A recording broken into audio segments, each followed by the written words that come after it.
बोल जयकारा बोल मेरे श्री गुरु महाराज की जय। श्री अमर ज्योति दर्शन ग्रंथ श्री प्रयागधाम। श्री सद्गुरुदेव जी महाराज सदैव हर स्थान को नया रूप देने के लिए सेवकों के लिए सेवा का साधन बनाते। श्री प्रयाग सरोवर के मार्ग में श्री मंदिर के पीछे से पानी की धारा बहती हुई श्री प्रयागधाम से दूर नदी में जाकर मिलती थी। मार्ग में एक स्थान पर तालाब की भांति जोरा पानी एकत्र होकर पुनः सड़क के नीचे से बहता हुआ नदी की ओर जाता था। इसमें कमल के पुष्प खिले हुए अत्यंत मनमोहक एवं सुंदर लगते। श्री प्रयाग सरोवर की सेवा हेतु गुरुमुख जाते एवं आते समय इस जोरे को देखते तो प्रायः कह उठते कि श्री प्रभु जी की अपरंपार महिमा है जो हमें ऐसा सुंदर दृश्य यही दिखला दिया। आपकी श्री मौज हुई कि इसे नीचे से समतल बना दिया जाए और इसकी सफाई की जाए।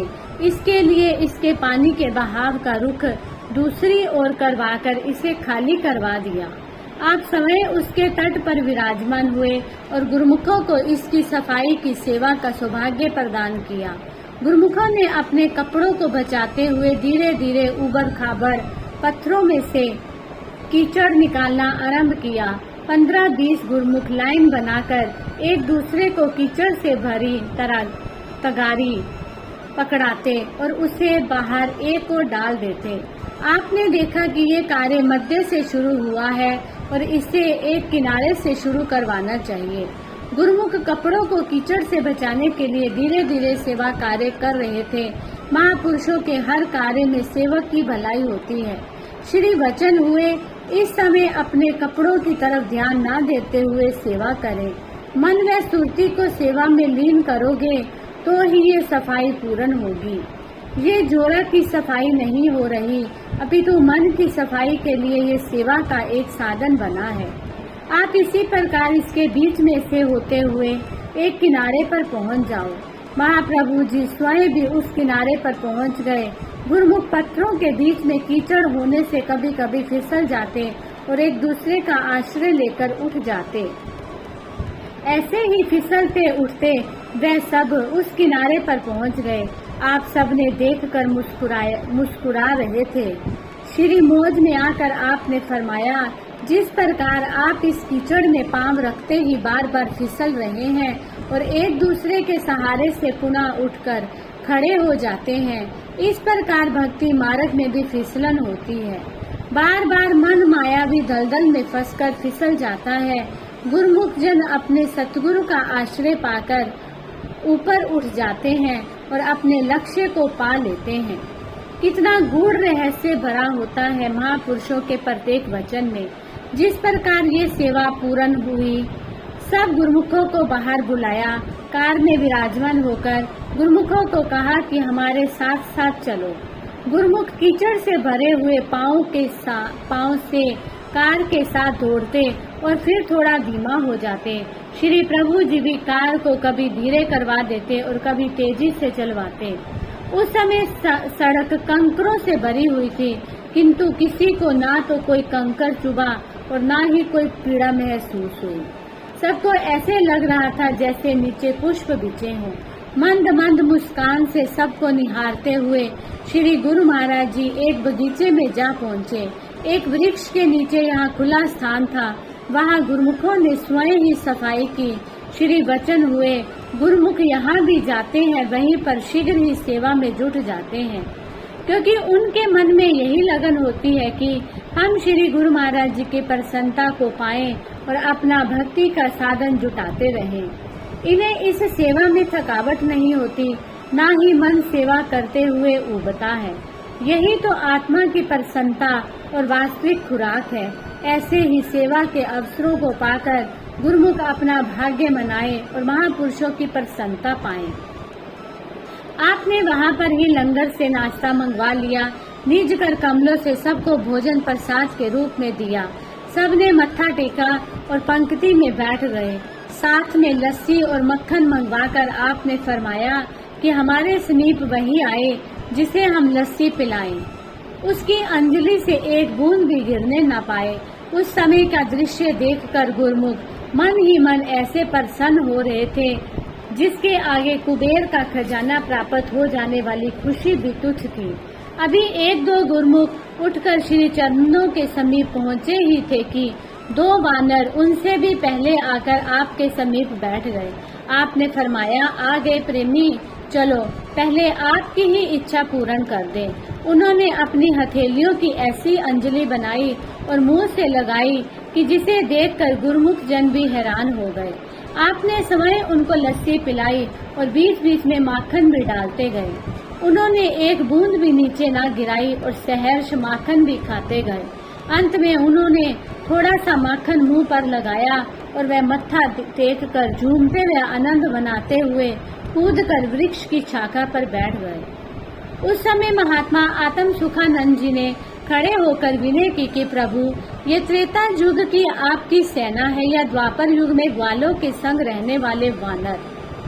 मुस्कुराते हुए श्री प्रभु जी ने फरमाया, हर युग में ही संस्कारी रूहों का संबंध हमारे साथ चला आ रहा है। आप सब गुरुमुखों में से कुछ तो पुरातन समय से चले आ रहे हैं और कईयों का नाता इस समय जुड़ रहा है। पुनः कुछ गुरुमुखों ने भी अंजलि से उस लस्सी को पिया। शेष सबको भी थोड़ी थोड़ी पिलाई गई। सबके मुख से उस समय यही निकला कि महाप्रभु जी हमें लस्सी नहीं अपितु अमृत पिलाकर जन्म जन्मांतरों की प्यास बुझा रहे हैं। सब प्रेमियों के हृदय को इस दुर्लभ लीला के महा आनंद से सराबोर कर आप वापिस अपने कक्ष में लौट आए। संत दादू दयाल जी संत महिमा का वर्णन करते हुए अपनी वाणी में कथन करते हैं दोहा, साध मिले तब उपजे प्रेम भक्ति रुचि होए, दादू संगत साध की दया करे देवे सोई। साध मिले तब उपजे हृदय हरि की प्यास, दादू संगति साध की अविगत पूर्वे आस। अर्थात जब भाग्य से संत सत्पुरुषों का मिलन होता है तो भक्ति व प्रेम में वृद्धि होती है, उसमें रुचि उत्पन्न होती है। संत दादू दयाल जी वर्णन करते हैं कि सत्पुरुषों की दया से ही ये सब संभव हो सकता है। सत्पुरुषों की संगति वर्णातीत है। उनकी संगति से ही जीव हृदय में परमात्मा से मिलने की तीव्र चाहना उत्पन्न होती है। वे सभी की मनोकामना को पूर्ण कर देते हैं। श्री प्रयागधाम में कुछ दिन दर्शन देकर आप प्रायः समीप के आश्रमों पर भी कृपा फरमाते। एक सत्संगी बाई जी का सत्संग आश्रम पदम जी पार्क पूना में एक छोटे से फ्लैट में हुआ करता था। उसने आपके श्री चरणों में विनय की कि प्रभु, मेरा आश्रम बहुत छोटा है, इसलिए आप 5-7 महात्मा भक्तों के साथ पधार कर श्री मंदिर का मुहूर्त स्वयं श्री दर्शन देकर करें। यही मेरी हार्दिक अभिलाषा है। मेरे साथ केवल एक भक्तानी ही है, अतः 10-15 दिन पहले ही मुझे अपने आगमन की सूचना देने की कृपा फरमाए। महापुरुषों की लीला न्यारी होती है। सब करण करावन वे स्वयं आप होते हैं। आपने रात्रि समय महात्मा जी को फरमाया कि कल सुबह हमने 10 बजे पुनः आश्रम पर मुहूर्त करना है, वहीं पर सबका नाश्ता भी होगा। श्री प्रयागधाम से 4-5 भक्तानियों को अभी वहां भेज दो। शुभ आगमन का समाचार लेकर भक्तानियां जब रात्रि समय वहां पहुंची तो बाई जी घबरा गई और सोचने लगी कि अब मैं इतने सवलभ समय में सब प्रबंध कैसे करूं। उसने आंखें मूंदी और भजन पर बैठ गई। आधे घंटे पश्चात पूना के कुछ गुरुमुख भगतजन सामान लिए हुए आश्रम में पहुंचे और कहने लगे कि श्री गुरु महाराज जी ने फरमाया है कि जाकर आश्रम का सारा इंतजाम करो। महाप्रभु जी की कृपा से सुबह 8 बजे तक आश्रम की सजावट और नाश्ता तैयार हो गया। श्री गुरु महाराज जी के आगमन से पूर्व एक बस में कुछ महात्मा व भगतजन श्री प्रयागधाम से आ गए और वहां रहने वाली संगत के लगभग 30-35 प्रेमी भी कुटिया पर आ गए। 10 बजे महाप्रभु जी ने संत मंडली सहित जब 12 अक्टूबर सन 1987 मंगलवार के शुभ दिन कृपा फरमाई तो वहां 60-70 प्रेमी गुरुमुख श्री दर्शन हेतु एकत्रित हो चुके थे। श्री प्रभु जी ने सिंहासन जी पर श्री परमहंसों की दिव्य प्रतिमाओं को विराजमान किया, हार पीताम्बर पहनाए, केसर तिलक लगाया, विधिवत श्री आरती पूजा हुई। भक्तों ने गुरु महिमा के भजन गाए, श्री वचन हुए। दुनिया का हर एक इंसान सच्चे सुख का, सच्ची खुशी का तलबगार है, मगर सच्ची खुशी व सुख जिस चीज में मिलता है ये उसे प्राप्त करने की कोशिश ना कर आरजी व अस्थायी खुशी को ही सच मान बैठता है। जो खुशी नित्य नहीं, उसे पाकर स्थायी खुशी कैसे प्राप्त हो सकती है। माया के सामानों में खुशी नहीं, खुशी तो नित्य वस्तु में है, मालिक के नाम एवं भक्ति में है। सत्पुरुषों के पास खुशियों के भंडार है, सच्ची वस्तुओं के भंडार है। इसलिए जिसे दायनी खुशी की जरूरत है वह उस हाट पर आए, यहाँ नाम का व्यापार हो। आज महापुरुष उसी का उद्घाटन कर रहे हैं, जिसकी बदौलत नाम को हृदय में बसाने से सच्ची खुशी व आनंद प्राप्त कर जीव लोक और परलोक दोनों सुखी बना सकता है। ये हाट इसलिए खोली गई है ताकि गुरुमुख यहाँ से सच्ची पूंजी लेकर अपने अंदर बसाएं। परम संत श्री कबीर साहिब जी अपनी वाणी में वर्णन करते हैं, दोहा, जो तू साचा बानिया साची हाट लगाए, अंदर झाड़ू दे के कूड़ा दूर बहाए। यदि तू सच्चा व्यापारी है तो सच्ची हाट लगा, नाम भक्ति कमा, अपने अंदर से सभी विकारों को निकालकर हृदय में नाम की ज्योति जगा। सत्पुरुषों की संगति में आकर जीव को ये सुअवसर प्राप्त होता है, गलत ख्यालों का सफाया हो जाता है और अच्छे संस्कार मिलते हैं। संसार की हाटों से दुनिया के सामान मिल जाएंगे, सब चीजें मिल जाएंगी, परंतु अंतर आत्मा की खुशी नहीं मिलेगी। उसको प्राप्त करने के लिए वहाँ जाना पड़ेगा। यहाँ सत्पुरुषों ने हाट खोला है और भक्ति के साधन उपलब्ध करवाए हैं। गुरुमुख इन साधनों को अपनाकर अपने जीवन को सुखमय बनाकर अपना कल्याण कर सकते हैं।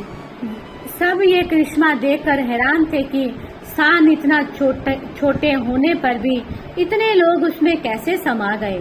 साय समय उस कॉलोनी में रहने वाले कुछ प्रेमी गुरुमुख परिवारों ने श्री चरणों में अपने ग्रह पवित्र करने के लिए विनय की। श्री सतगुरु दाता दयाल जी ने सबकी विनय स्वीकार करी। सबके मन हर्षित थे। उन्हें यूं प्रतीत हो रहा था कि मानो आज बिल्ली के घर भगवान आए हों। मन ही मन सोचने लगे कि बिल्ली ने तो कई वर्षों तक तपस्या की थी, परंतु हमारे भगवान करुणा के अवतार, दया के भंडार शीघ्र ही हमारे ऊपर दयाल हो गए। प्रत्येक गुरुमुख प्रेमी के घर जाकर उन्हें श्री दर्शन एवं भक्ति से माला माल किया। हरेक की अंतर आत्मा में आनंद और खुशियां भर गई। सबने अपने अपने उद्गारों से श्री प्रभु जी का धन्यवाद किया एवं अथाह कृपा बरसाने के लिए आभार प्रकट किया। भाव विभोर हो वे प्रेमी विनय करने लगे कि किसी को तो ना जाने कितनी तपस्या के पश्चात ऐसा सौभाग्य मिलता होगा, परंतु हमने तो कोई यज्ञ तप नहीं किया, फिर भी भगवान ने अपने भक्तों को स्वयं ही आकर श्री दर्शन से कृतार्थ कर दिया। जीवा इसका मुख से बयां नहीं कर सकती। इस प्रकार प्रेमियों को निहालकर आपने पुनः श्री प्रयागधाम में कृपा फरमाई। आप जब भी यहाँ पधारते तो स्थान स्थान पर रहने वाले गुरुमुख प्रेमी जन श्री दर्शनों के लिए आते। आप उनकी विनय पर विशेष ध्यान देकर सबकी भावना पूर्ण कर उन्हें सत्संग पर वचनों से कृतार्थ करते। सतगुरु पार ब्रह्म परमेश्वर के साकार स्वरूप होते हैं, इसमें तनिक भी अतिशयोक्ति नहीं। जिन्होंने सतगुरु की महिमा जानी है, उनके चरणों में अपना सर्वस्व न्यौछावर कर पार ब्रह्म से साक्षात्कार किया है। उनकी अनुभवी वानियां इस कथन का अनुमोदन करती हुई वर्णन करती है, दोहा, साध मिले साहिब मिले, अंतर रही न रेख, मनसा बाचा कर्मणा साधु साहिब एक। सत्पुरुषों के पावन दीदार की नुरानी झलक और परमात्मा के दिव्य दर्शन दोनों में कोई भिन्नता नहीं, लेश मात्र अंतर नहीं, क्योंकि संत जन और परमात्मा मन वाणी एवं कर्म से एक होते हैं। जिस प्रकार भगवान सदैव भक्तों में ही निवास करते हैं, लेकिन उन्हें कोई विरला ही पहचान सकता है। इसी प्रकार संत सत्पुरुषों की पहचान और परिज्ञान भी किसी विरले भाग्यशाली जीव को ही हुआ करता है, अथवा जिन पर उनकी कृपा दृष्टि हो जाती है वह ही उनके स्वरूप को प्रत्यक्ष देख सकते हैं। बोलो जयकारा बोल मेरे श्री गुरु महाराज की जय।